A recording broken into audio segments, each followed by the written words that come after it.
Hi everyone. Today we are going to revise subject verb Concord, also known as agreement of verb with the subject. So as you are aware of what verb and what subject means, here you should be aware of the rules how and which verb you're going to use with which particular subject.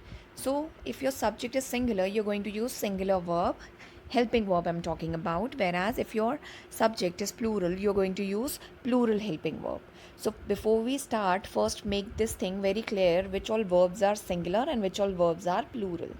So in singular verbs, helping verbs, we include is, was, and has. Whereas for plural verbs, we have are, were, and have. Right? So your verbs should agree with your subject. Now here your subject can be a noun or a pronoun. It can be anything, but first you have to check whether it is singular or plural. Right? So let us begin with the rule.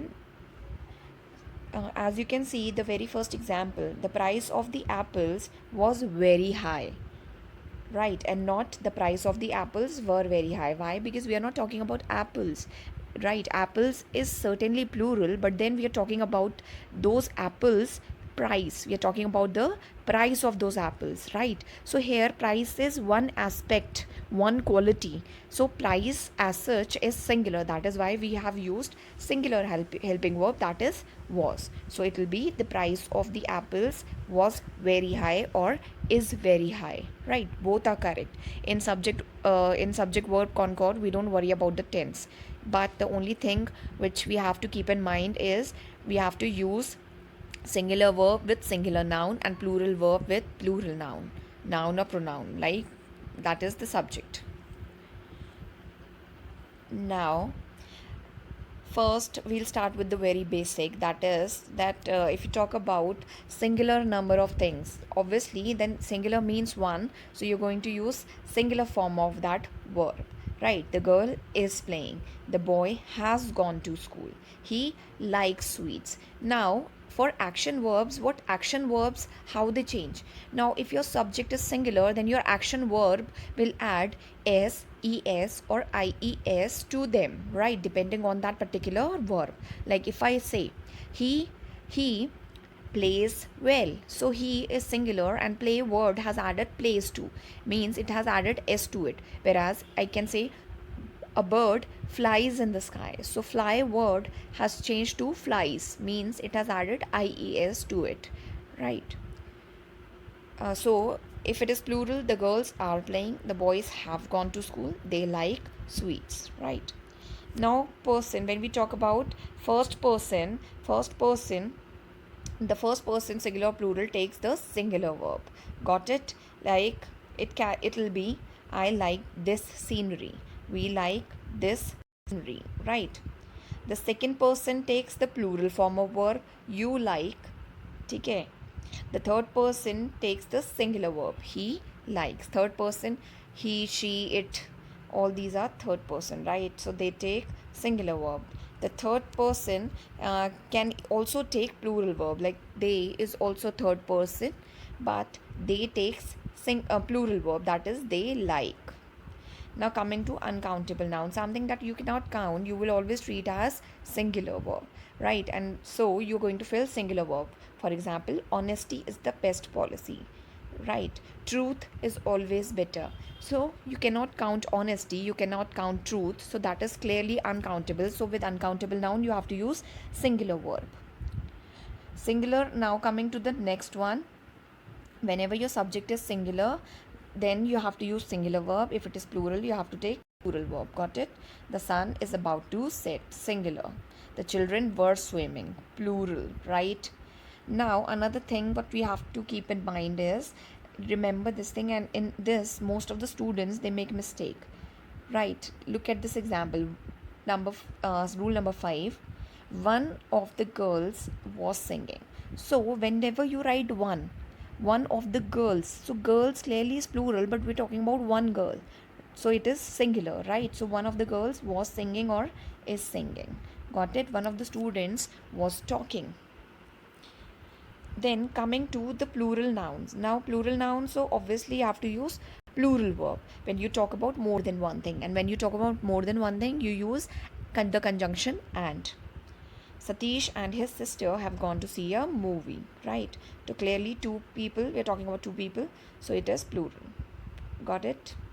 Now coming to the collective noun. Next rule says whenever you talk about a collective noun, then when collective noun acts singular, right? But when it is divided, then it becomes plural. For example, if I say the jury dash given their verdict. So the jury here means the collection of judges, but then jury is collectively working. So it will be the jury has given their verdict.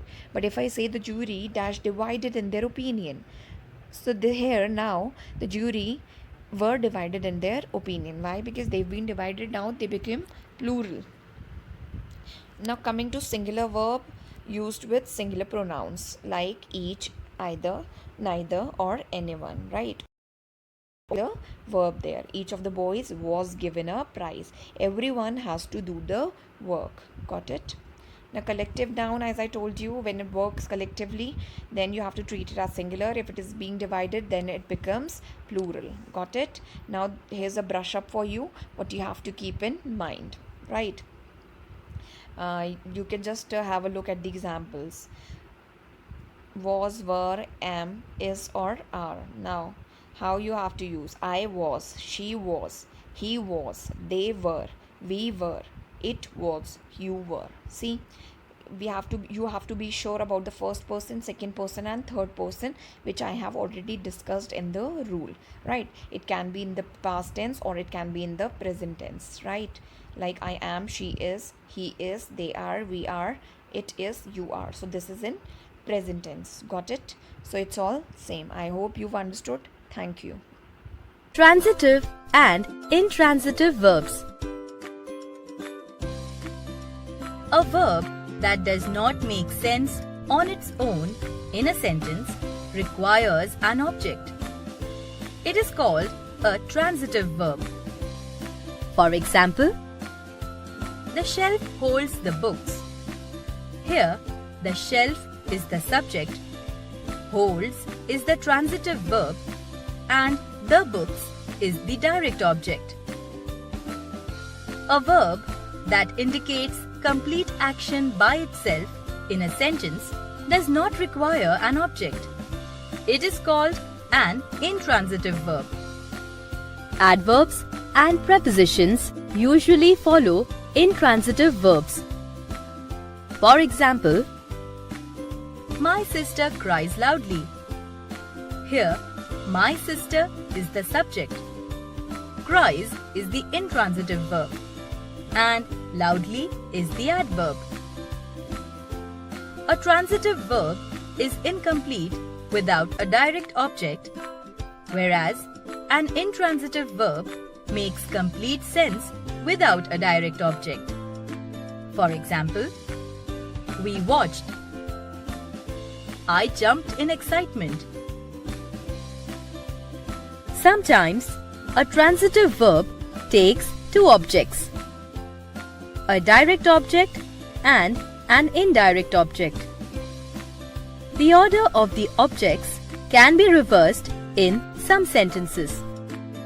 For example, I lent my toys to my friends. I lent my friends my toys. Here, my toys is the direct object and my friends is the indirect object. Some verbs can be used in both ways, as transitive verb and intransitive verb. For example, Ricky plays football. Ricky plays very well.